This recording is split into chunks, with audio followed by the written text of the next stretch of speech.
Assalamu alaikum wa rahmatullahi wa barakatuh. Bismillah ar-Rahman ar-Rahim. Alhamdulillah. Salatu wassalam ala Rasulillah. Amma ba'd. Many times, many classes and lectures, we've spoken on the etiquette of the student of knowledge in general, and also the etiquette or the manners of the student of hadith specifically. And not to reiterate these same points, obviously we have limited time. The student of knowledge and the do's and the don'ts that he or she must abide by and adhere to are pretty much the same as the do's and the don'ts that the talib of hadith, the student of hadith, has to abide by and adhere to. However, we've said and we've explained that there are certain principles, certain practices in which the student of hadith exceeds and excels beyond the student of knowledge of another discipline, of he or she who studies all of the fields of Islam, al-tafsir, al-fiqh, al-hadith, al-lugha, etc., or a student of knowledge who specializes in one of those fields. So the one who specializes in the sciences of hadith, and he wishes or she wishes to make him or herself a true disciple of hadith, then there are certain things that which you're supposed to be better and above the average, and which you're supposed to be the elite from among the tulab al-ilm. But the original default ruling is that the things that the student of hadith is to do or not to do are no different than that of the student of knowledge. And the etiquette of the student of knowledge in reality is the etiquette of a Muslim.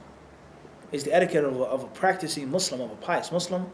But there are certain things in which the student of knowledge has to be above and beyond. And there are certain things in which the disciple of hadith has to be above and beyond. Spirituality, avoiding doubtful things, your work ethic, and the list goes on, So bi'idhnillahi ta'ala, in this session, we're going to mention some beautiful speech from the things in which the master and the apprentice both share, in which it is an obligation upon the hadith teacher and an obligation upon the hadith learner, the one who's finished and the one who's beginning his or her journey in learning hadiths. And these rules, this etiquette, these manners, this mode of behavior, it applies to those who are studying hadith and the sciences in Arabic, and also those who are studying them in English. But if you're self-respecting and you want to take it to the next level, then it's very important, bi'idhnillahi ta'ala, for you to hear what we're about to read to you.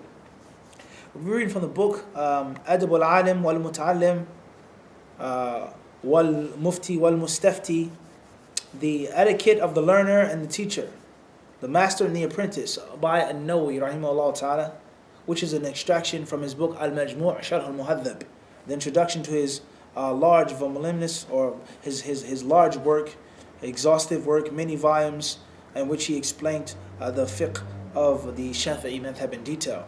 And in the beginning of the book, he makes a very beneficial introduction, in which he talks about the etiquette of the learner and the teacher, in which he talks about the etiquette of the mufti and the mustafti, one who's giving the fatwa and one who's asking for the fatwa.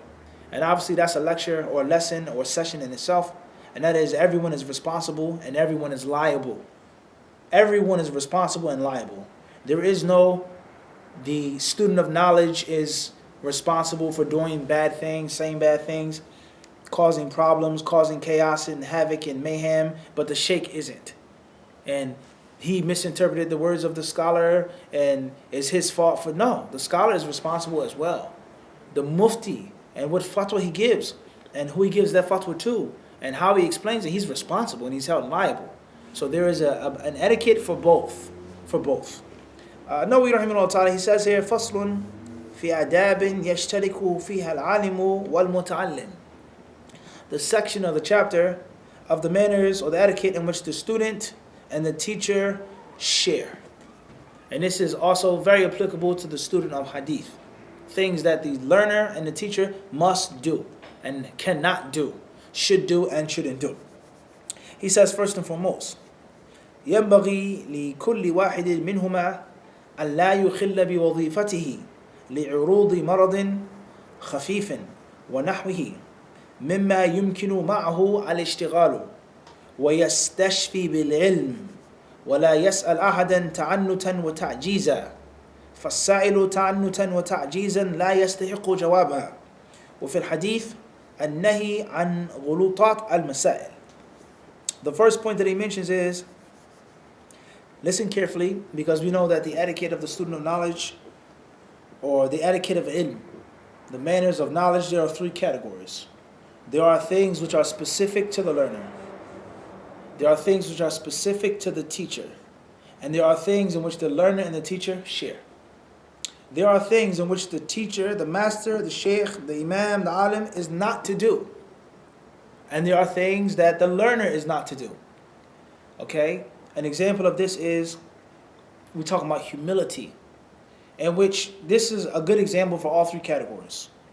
Every Muslim has to be humble, as the Prophet ﷺ has informed us. إِنَّ اللَّهَ أَوْحَى إِلَيَّ أَن تَوَضَعُوا. Hadith says that Allah has revealed to me that you should be humble. Humble yourselves. Every Muslim has to be humble on one level or another. When we talk about systematic humbleness or humility in a class, in a circle, a halaqah of ilm and of hadith, the teacher has to be humble for his students. And he's not allowed to puff himself up with pride and arrogance and conceit. I know everything. I'm the sheikh. I'm the imam. What do you know? He can't do this. But he doesn't share the same amount of humility of that of the learner. There's no question about that. The learner has to humble him or herself. And this humbleness or this humility is manifested in many, many, many ways. Many ways.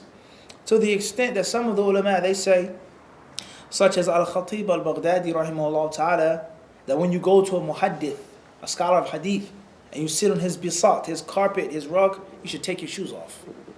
You should not wear shoes and walk on his carpet, because taking off the shoes is a manifestation of humility and respect. Now, what's the ruling on praying with shoes? Is this absolute? Is haram to wear shoes if you're in a class? That's not the topic of our discussion. We're just trying to make a point that there is a manifestation of humility, of tawadu'. And some of them, they use the ayats in the Quran al-Kareem with regards to Musa alayhi salatu wasalam, and him being in the holy valley. Innaka, Allah Azza wa Jalla, He says, Bilwadi al-Muqaddasi Tuwa. You're in the sacred valley of Tuwa. Fakhla'na alayka. And Surah Taha, Allah says, take your shoes off, take your sandals off, O Moses. You're in the sacred valley of Tuwa. So they say that the student who's going to the hadith scholar should not wear shoes. The point is that there's a manifestation of humility. Is that the same of the muhaddith? Does he have to take off his shoes? Should he take off his shoes? The point I'm trying to get to is that there's a certain amount of humility that the teacher must have. Of course. Humility for Allah. Humility for ilm. And show respect to his students. But there's also the amount of humility that the learner has to show is not like that of the teacher. No. The student of knowledge has to lower and humble himself for the teacher. And he may feel a certain way or think a certain way, or he may know something, but the bottom line is, it's your teacher. He doesn't have to be right. You may do it better, but he is older and he has more knowledge than you, and he's been doing it along with you. Bottom line. Bottom line. So, there's a humility that the teacher must have. There's a humility that the student must have. And then there is a shared level of humility between the teacher and the student. And the same applies to other things. Al-ikhlas, sincerity. The teacher has to be sincere. The student has to be sincere. And both of them have to be sincere. But the teacher doesn't have to sacrifice certain things. Such as the teacher sending the student on an errand. And his wisdom. And a student running errands for the teacher's wisdom. And many youth, they may find a problem with this. Or you're just trying to use me. Or I'm just your slave or your flunky. It's deeper than that. It's deeper than that. The master, before he teaches the student any arts, he makes him do chores. And they're oftentimes menial chores, base chores. Cook this, wash this, take this, gather this. There's wisdom behind that. If you're unwilling to humble yourself for a dunya reason, how much humility will you have for the deen? What should I teach you if you can't do a basic service for me? Bring me some tea. Basic. Simple. In other words, the manifestation of you bringing me the tea and pouring the tea may be a sign to show that this person is willing to stifle his ego and to humble himself. You're my teacher. I want to give you the tea. You get your own tea. I'm not your slave. I'm not your servant. Who are you? I'm not your flunky. I'm not going to the store and buying you dinner. Who are you? Many people have this attitude, but it's deeper than that. So if you can't prove that you have humbleness or loyalty or consistency, or even deeper than that, how you get the tea and pour the tea, how you make the tea, what type of thing you get from the store, it can show the level of your natural intelligence. And you naturally may not have the intelligence that's needed to be my personal student. I'm not speaking about myself. My knowledge is limited. I'm speaking about the concept. You may lack the natural intelligence. You're a hard worker, you're sincere, but you just don't have the talent. You don't have what it takes to be of my caliber student. And that can be manifested through a worldly act. And that's easier and sometimes kinder and soft on a person's feelings than have them read the book of hadith, study, and then you say, just stop, please. Oh, you're hurting my ears. Don't read anymore. The person may be crushed. But they serve you worldly things, and it's shown that they don't have that level of intelligence. You may teach them something else, or on a lower level. Everyone understand this? So there's wisdom in this, let alone just dedication and devotion, and how thorough a person is, and how much are you willing to give.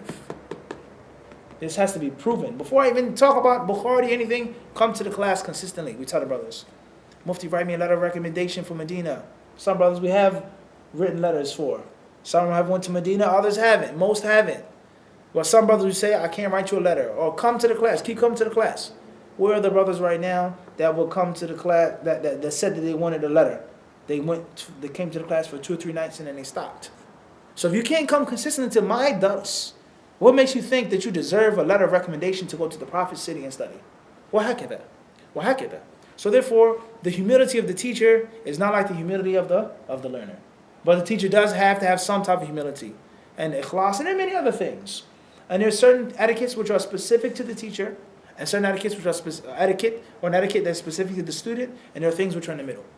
So this chapter here, Nawawi rahimahullah ta'ala, he says, the adab yashtariku, in which the teacher and the student, they make shirk, partnership.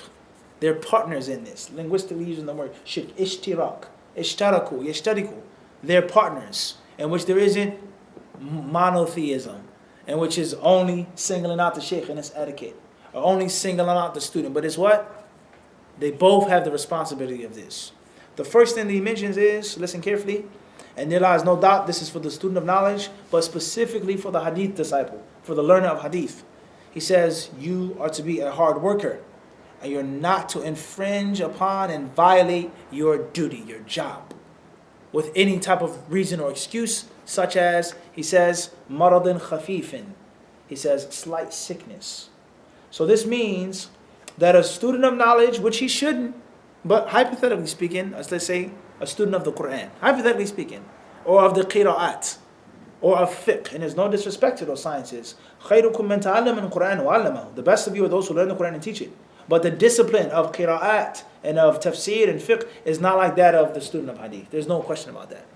And that is why the stereotype and reputation of the College of Hadith in Medina is like no other college. No other college. And there was a brother once who was from my city. There was a point in time in which he was young. And there was a point in time in which he was talented. In which he was very, very promising. I was young myself, but I had been overseas. I had learned. He was very promising, very respectful, beautiful, sweet brother, inshallah. And he wanted to study and he wanted to learn.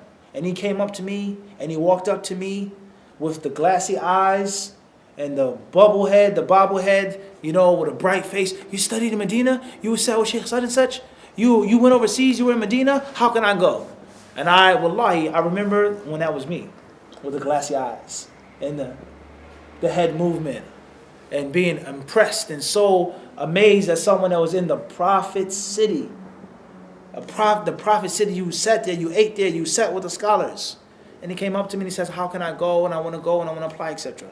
So this brother, eventually, alhamdulillah, he did apply. And he got accepted, alhamdulillah. And he had talent with him. He learned the Arabic language well. He graduated from the language program. And he was about to pick his college. And he says, Mufti, which college should I go to? I really want to study fiqh. I love usul al-fiqh. I want to study in sharia. Should I go to sharia or should I go to your college, hadith? I told him, of course, and this is nothing that I hide. I didn't hide then and I don't hide now. I'm biased. And I am a bigot. And I feel that the best college there and the strongest college there was the College of Hadith. And that the best speciality or field of expertise is hadith. That's my opinion, and I'm entitled to that. And there's no disrespect to any other field or discipline. We have to learn aqidah, fiqh, tawheed, lugha, and everything else. Sirah, tariq, of course. And I love all of these sciences. I love to read them, to study them, and to teach them. And we mention these in the classes. But the best, the cream of the crop is hadith, without question. So he asked me for advice. I said, go to the College of Hadith. Don't even think about anything else. He says, no, Mufti, the College of Hadith doesn't give me enough usul fiqh. It doesn't give me enough this. It doesn't give me enough that. I said, go to the College of Hadith. Even if you don't want to make that your major, that's the best college. Meaning the environment, the work ethic, and the habit or the habitat. In which there are lazy students there. I may be one of them, unfortunately. There are students which aren't the most talented. I'm definitely from that group. There's students that were 10 times more talented than me there. There are students which are real, true students of hadith. But those who are in the back, the lacking ones, such as myself, are the minority there. And oftentimes we're influenced and we feed off the energy of the ones that are serious. And that's the higher percentage. Whether it's 90%, 95%, 80%, whatever. And you may go to other colleges and there are hardworking students. And there are talented students. And there are serious students. But there lies no doubt, no disrespect. Oftentimes they are the what? The minority in some of those colleges. And there are many derogatory terms and words that people had for certain colleges, which I won't mention. Wallahi, things that they said in Medina. This is the college of such and such. This is the college of such and such. Don't worry about it. This is labas. So the point is that things happen, right? Knowledge can't stop because a glass of tea is what? Poured over. So with that being said, the percentage and the amount of hard-working, serious students in certain colleges, it differs from that of hadith. So, alhamdulillah, Allah had blessed me with this vision to see that this brother was going to be influenced by people. And he was going to be influenced by his environment. And if he wasn't around serious, real people all of the time, he would drown and he would stop studying. So I told him to go to the College of Hadith, regardless whether that was his major or not. So obviously the brother, he didn't listen to me. Yeah, he doesn't have to listen to me, but he didn't listen to me. Many people don't listen. They ask for advice, but they don't listen. And he went to the College of Sharia. And he started studying there, and he started benefiting there, and he would share things, and he would read things. But as time went on, I saw him drifting more and more. And he would complain about the College of Sharia. Mufti, the people coming there, they're cheating in the Quran class. They smoke cigarettes outside. The teachers don't have beards. They're this, they're that. I don't even want to go to class some days. I don't even want to go to school some days. I don't feel like sitting with those guys. They're laughing, they're joking. They're just studying just for the degree. And they couldn't get accepted to a dunya college, so they did Sharia. And I sat back and I said, oh really? MashaAllah. Pass me a piece of chicken. Pass me a piece of lamb as we're eating. In other words, I really don't want to hear it. Because I try to tell you and I try to warn you that it's not just about the subject, but it's about the atmosphere and the environment. The atmosphere and the environment. So the point I'm trying to get across is that the student of hadith, his hunger, his thirst, his insatiable appetite for ilm, and most importantly, more important than your talent, your work ethic is supposed to be above those who study other disciplines. So anything of light sickness, he says, you have a stuffy nose, a runny nose, you may have a fever. And I can say this not praising myself or boasting, but just being honest and real. There are plenty of times in which I have to teach a class or hold a class or give a class to somebody on the phone and I'm sick. And I have a migraine, I have a headache. Whether you see it or not, whether you realize that I'm feeling sick or not. I may not be feeling the best. Let alone you have personal issues or stress or family problems or financial problems that are bearing heavy on you. But that cannot stop you from teaching hadith. And that cannot stop you from learning hadith. So there is no, I can't come to the class because I'm sick. Or my tummy aches, my stomach hurts. Sheikh, nah. Unless it's something which you can't get up, you're very, very, very ill. That's a different story. But if it's something which is muhtamad, you can bear it. You can bite down and rough it out. You have to do that as a student of knowledge and as a student of hadith. So An-Nawawi rahimahullah ta'ala, he says, ينبغي لكل واحد منهما أن لا يخل بوظيفته لعروض مرض خفيف ونحوه. He says anything like sickness. So the student of hadith in English and in Arabic, you should have limited sick days. Limited sick days. If your tooth aches or your foot hurts or you have a headache, you can't just, I can't come to the class, Sheikh. I can't come to the class. No. Don't cancel the class for the teacher and the student unless it's a necessity and you just cannot do it. And it's not specific to sickness or no, he says, وَنَحْوِهِ. He says anything else.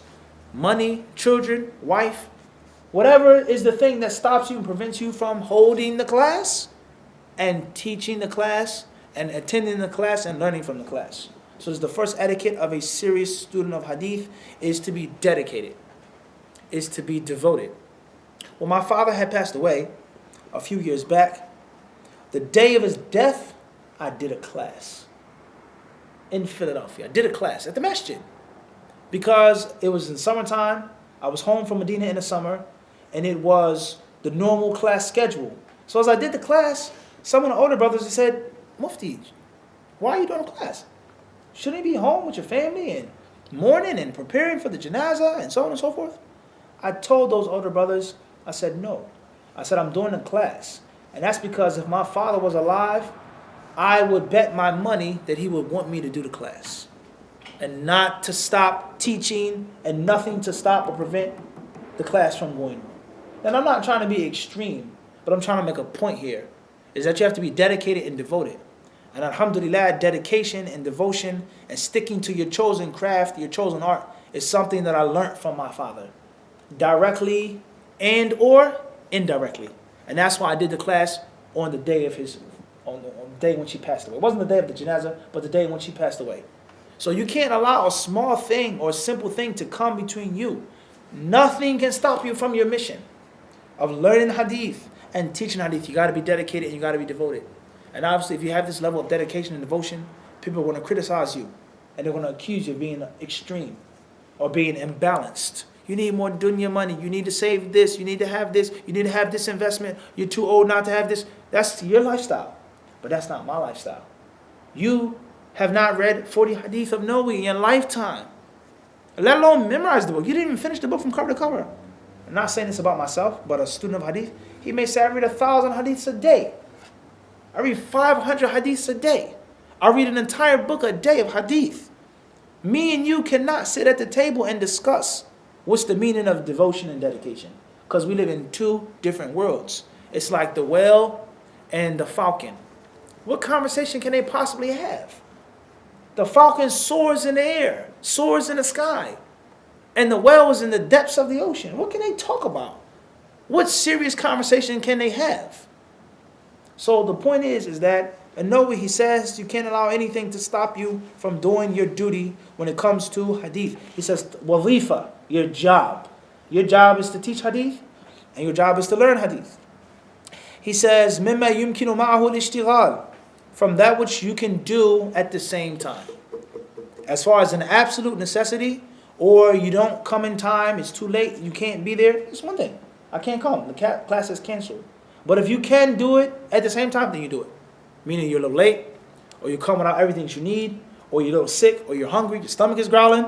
If you can do the same, then you have to do the same, he says. He then says, وَيَسْتَشْفِي بِالْعِلْمِ. يُسْتَشْفِي بِالْعِلْمِ. Allahu Akbar. He says it's to seek cure and health and energy and vigor through, with, and by knowledge. Allahu Akbar. I'm sick. I'm not feeling that well. When I pick up the book, I start reading, I start teaching, I immediately feel what? Better. My spirit feels happy. I feel energized. I'm hungry. I'm going to take the hunger pains away through ilm. Who from among us can say this, that we can do this? That this is our dedication to learning and to hadith. Who can say this? I'm feeling bad. Knowledge automatically makes me feel good. There are many of us, we feel sad and depressed and drowsy and tired when knowledge is spoken. وَلَا حَوْلَ وَلَا قُوَّةَ إِلَّا بِاللَّهِ.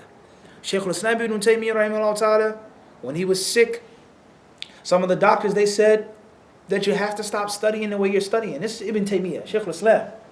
They said you have to stop reading so much. It's too much on your body. It's too hard on your body. So he stopped the doctors and the physicians. He says, wait a second. He says, don't you guys say that the spirit of the ill person has an effect on his physical health? And how a person is in, what a person is feeling like and thinking? Don't you say this? He said this to the doctors. He says, yes. He says, then don't tell me to stop reading. Don't tell me to stop reading because you're being hypocritical. The happiness of the patient, the spirit of the patient, there lies no doubt, is a major part of the cure and recovery of the patient. And this is why we have people who are charlatans, fake doctors, fake physicians, fake healers. They don't know nothing about medicine. They're not skilled. Whatever type of medicine it may be, natural, holistic, whatever medicine it is, they're really not skilled. They're imposters. But they make the patient or the ill person feel so good and so happy. And they put him in an emotional state. And they take him into a mental state that takes them away from what's going on in their body or their lives. In reality, the sickness hasn't went anywhere. The pain is still there. The cancer or whatever is still there, but you made them in such a mental and emotional state in which they're cured. And it allows no doubt how you take the medicine, how you look at the medicine, what you feel about the medicine has an effect upon the medicine on your body. And the same applies to visiting someone who's sick. You go to the hospital and you visit a brother. What does his face look like when you walk into that hospital room in which there are 3 people in a room? 2 of them are non-Muslim. His family, nowhere to be found. His daughter, nowhere to be found. His son, nowhere to be found. His wife, nowhere to be found. And the brothers come and visit him. And they say, Kef Halik Sheikh. They give him a kiss. They give him a hug. What is his face like? That has an effect on his body. And it has an effect on the strength that's needed for his body to fight the sickness of the disease. Or the injury, the wound that he suffered, the gunshot. He's struggling for his life. And that hand that you grab, or that dua that you make for him, or the chocolate that you bring him, or flowers, whatever it is, that has an effect on a person. And that's what Ibn Taymiyyah was saying. It says, this is what makes me run. This is what makes me tick. So how can you take it away from me? And this is a means of me recovering by me studying and being connected to Allah Azza wa Jal through knowledge. So this is a very important concept and an extremely deep concept. He says, وَيُسْتَشْفَى بِالْإِلْمِ. And the word for hospital in Arabic is a mustashfa. You just seek cure through knowledge. Just think about this now. The next time you want to stop a class, or you get too tired, or you're too busy. Noah, he then says, the next etiquette both the teacher and the learner share is that they shouldn't ask a person a question to break their back, or to embarrass them, or to go beyond, to go extreme, a question that you're not really seeking the answer of or for, but you're just trying to show someone up. You're trying to play someone, as we say in our culture. You're trying to play me. Yeah, Sheikh, I got a question. What's the ruling on somebody who's such and such and such and such? Or I'm going to ask you a question which I don't think you know. I don't think Mufti knows this. Let's embarrass him on a live stream. Let's ask him a question which he doesn't know. Or let's ask him a question which we think he doesn't know. Or let's ask him a totally hypothetical question. Or let's ask him a question which is clearly something that he can implement himself. What is the ruling on a young brother teaching classes and answering questions like he's a scholar himself and a Mufti of America? If someone asks that question, they're not trying to get the faida, but they're trying to play me and embarrass me because the things clearly apply to me. He says, you shouldn't do this. You should not ask someone like this. And the same applies to the teacher, the sheikh, the master. Don't ask a student a question that you really think that he really has no clue about, and you make him feel embarrassed. Don't do that. So it goes both ways. It goes both ways. He says, وَتَعْجِيزًا. He says, making someone weak, breaking somebody. He says, you don't do this. He says, because anyone who asks a question like this, listen to this golden rule, he does not deserve an answer. You don't have to answer the person who asks a question just for fitna. And how do you know that the person means fitna? You don't know what's in his heart, but there are signs. There are what? There are signs. And there's a fragrance, an aroma that comes with someone's question.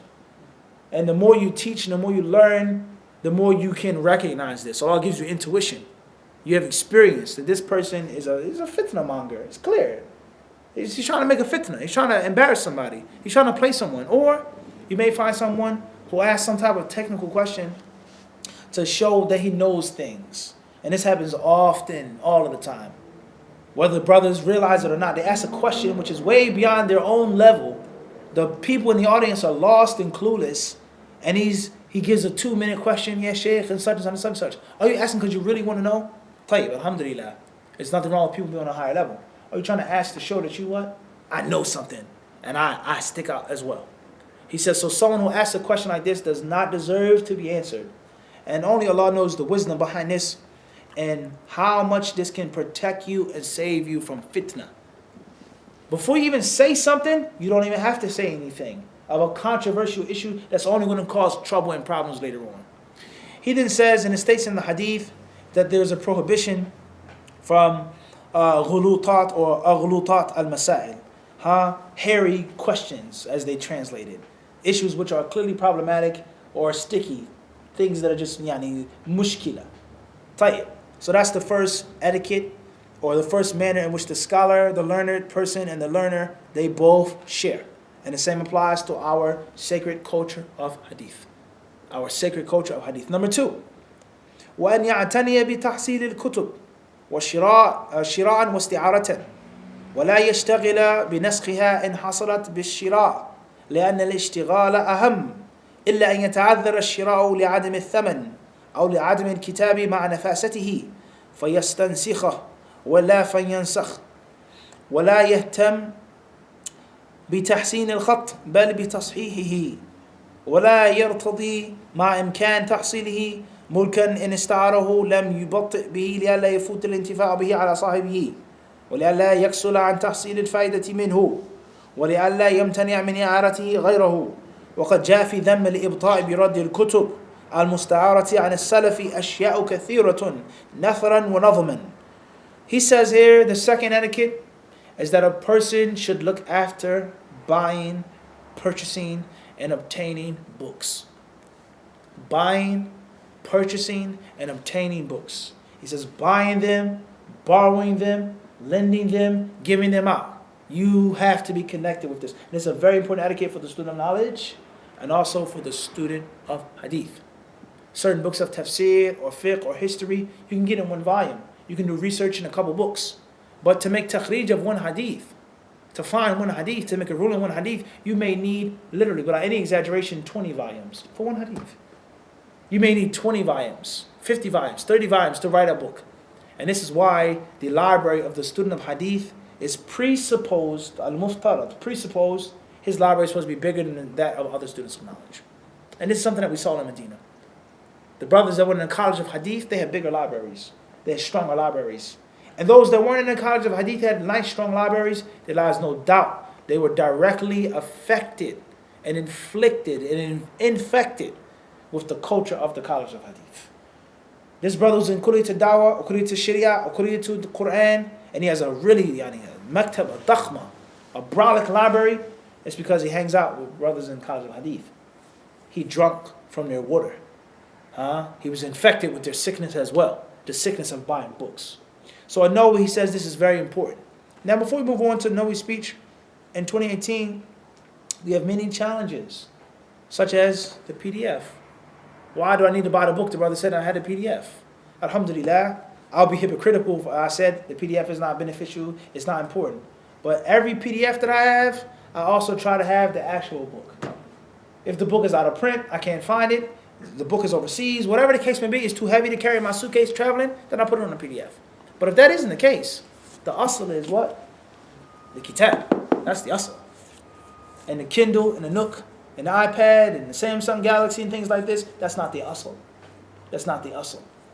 And even with that being said, if you have a tablet and you have 128 gigs or 150 gigs or 300 gigs, how much of that gigage is for your books? You may find a brother's phone or brother's tablet and he has 5 books on the tablet, 10 books on the tablet, a small trifling collection of books on his laptop. You should have a library of books on your tablet. Hundreds and thousands of PDFs and ebooks and audiobooks. And that hunger and that thirst for the physical paper applies to the electronic paper. Listen to these words carefully. And obviously the best way is to merge both. And alhamdulillah, Allah blessed us to do this while we were in Medina and when we left Medina. It's to buy the books and get the electronic version. Walk to the Prophet's Mastery with your tablet and you can read and you can follow. Have the book in which you can write notes. Look at that.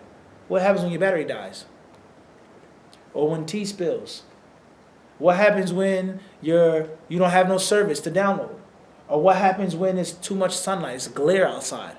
Or what happens if your phone cracks or the tablet is shattered? What happens? The book, I can drop 100 times and it's what?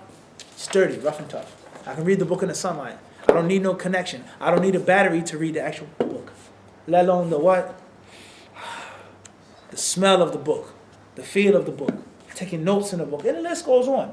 And also the studious nature of carrying a book with you. And alhamdulillah, this is something that we tried to practice in Medina. And the brothers that know me, they know that I would do this. And I'm not saying it's bragging, I'm trying to say this to pass on the teachings. It's never be caught without a book. Have a book in your pocket. You have to walk somewhere, you have to put your big book down, a book that you have to take into the bathroom. Always have some type of reading material in which you can get a quick faida, a quick simple benefit in the car, on the bus, on the train, in the hallway, at the doctor's office. Walking to the masjid in the Prophet City, we were all books and we read books with us. And we finish volumes just walking to the masjid. Wallahi. Without no lying and no exaggeration, I swear by Allah. We finish volumes. So to me, that's free. It's not standard study time, which is no such thing as we've explained. That's free. Walking to the masjid, you have to do that. Why not read a book? 5 minutes, 2 minutes. You read a hadith, you read a fatwa, you read an athar, you read the tafsir for 2 seconds. It's a benefit and it adds up with your standardized study time. So you have to have an appetite for books. And there are many brothers, unfortunately, they didn't have an appetite for books. Okay? Or they made an excuse, the books are heavy, the books are expensive, they're going to get stuck, they're going to get lost, I can't ship them, etc. You have to, he says, teni, look after this. He says here, and a person should not try to copy a book if he can buy the book. Obviously, this is in the past, before the printing press. Let alone electronics and all the technology that we have. The world of a scanned book. Back in the day, if you went to Sahih Bukhari and it wasn't available to be bought, you had to do what? Naskh, you had to write it yourself. And this is where the concept of ijazah comes from. You have the ijazah to Tarwiyah Sahih Bukhari. You can narrate Sahih Bukhari to somebody else. In other words, this book it's been checked. It's been verified. All the information is authentic. This is what Bukhari said. Now you can pass it on to somebody else. And they can copy it. And they can memorize it. And they can read it to you and they get an ijazah in it. Because they're different versions of Sahih Bukhari. And there could be a version in which a person has a hadith in which Bukhari didn't quote. It's not in Sahih Bukhari. No, that hadith is not there. Whether it's authentic or not. Alright? So we live in the modern times. You have the printing press. We have the world of Google, etc. It's a bit different now. But he's saying don't spend your time writing if you can buy it. Because writing takes time, it takes effort, it takes energy, and it takes money. Ink, paper, these things were difficult back in the day. You couldn't come across it that easily and that simply. He then says, if a person can't buy it, then he should copy it. Tayyib. He says you should not look after having beautiful, perfect, pretty handwriting.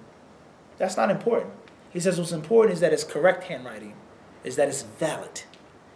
All right? And the prettier the khat is, the handwriting, oftentimes, the less scholastic it is. Oftentimes. And that's why you find many scholars of hadith and great scholars, you find had the worst handwriting, like a doctor. He writes you a prescription. What is this? He can barely read it. But he knows what he wrote on the paper. And then you may find someone who has the most perfect, pretty, cursive handwriting, and he doesn't know anything about medicine. He's a what? A charlatan. A fake doctor. Everyone understand this? He says, and that principle itself, in my humble opinion, that's a lecture in itself. What's more important to you? How pretty a thing is, or how sturdy a thing is? How decorative it is, or how battle-tested it is? This is a beautiful decorative sword with these stones and gems, and it's crusted with this jewel and this ruby and this emerald. But what can it do on the battlefield? It's going to break and shatter, and it's going to slip out your hand. It's of no use. And that is why you find people that are handymen, carpenters, and plumbers. Look at their tools in their toolboxes or their tool belts. The hammer is old looking. It's rusty and crusty looking. But that hammer is solid. That drill, that screwdriver is what? Is put up 1,000 walls. 1,000 pieces of sheetrock were put up with this drill gun. Instead of the pretty, nice looking drill gun in which the person barely uses it. And the same applies to books. And this is why we don't always look after the library being in perfect order. Because we're trying to pick the book up, read the book. What heck of that? So that in itself, that's a lecture in itself. And there's a problem of many students of knowledge of them wanting to be pretty. And then wanting to be fine and delicate and decorative, and then wanting to be for something to be just for a ritual, okay, traditional, customary. It looks nice, but what value is it? Well, what value is it in reality? We don't have time to. That one sentence can be explained in itself, and that's the life of the student of knowledge: is to be gritty, and not to be pretty. And then if you can be gritty and pretty, elegant yet gritty, EYG as we say, then that's one thing. But if you had to sacrifice one of the two, I'll take, no doubt, the truck over the convertible. I'll take the boots over the expensive shoes. That which is going to last, that which is going to help, that which is going to benefit. An-Nawawi rahimahullah ta'ala, he says, and a person should never be pleased with borrowing a book or with writing a book if he himself can buy it and he himself can own it. He then says here, and if a person borrows a book, he should not hold the book back. Return the book. And this is one of the most basic principles you learn in elementary school of the library. You have a library card. I don't know about today. Do they still have library cards? Is everything electronic? In my days, you had a library card. There was no internet. You had to go to the library with your green and white card and borrow books. And the librarian would tell you you have a week to return it or 2 weeks to return it. Well, how can that? Obviously, they still have libraries and library cards, but it's nothing like how it was back then. He says, so you shouldn't do this. And that's because other people have to benefit from the book. Other people have to benefit, and it's not your property. He then says, and there are many, many statements of the Salaf al-Salih with regards to being stingy with books and not lending books, and a person taking a book and not returning it. Poetry, all types of athar from the Salaf al-Salih, just on the culture of books. And as I said, for the hadith student and learning hadith 101, that is a staple thing in itself. That's a lecture in itself. The culture of books. How to buy books, where to buy books from, what to do with books, how to read books, how to study books. That's why we mentioned about a book stand. Well, how can that? That's a culture in itself. And the stronger you are in that culture, and the closer you are with that culture, bi'idhnillahi ta'ala, the stronger of a student of knowledge you will be. And there's no person who is an expert in any field, whether it's military, science, whether it's political science, medicine, except that in his house or in his study, there are tons of books. He has tons of books on the subject and on the topic. Books that he's read, that he's memorized, that he can recommend. Wa-hakidha. So, bi'idhnillahi ta'ala, this we will stop here tonight with regards to this session. And Allah subhanahu wa ta'ala surely knows best.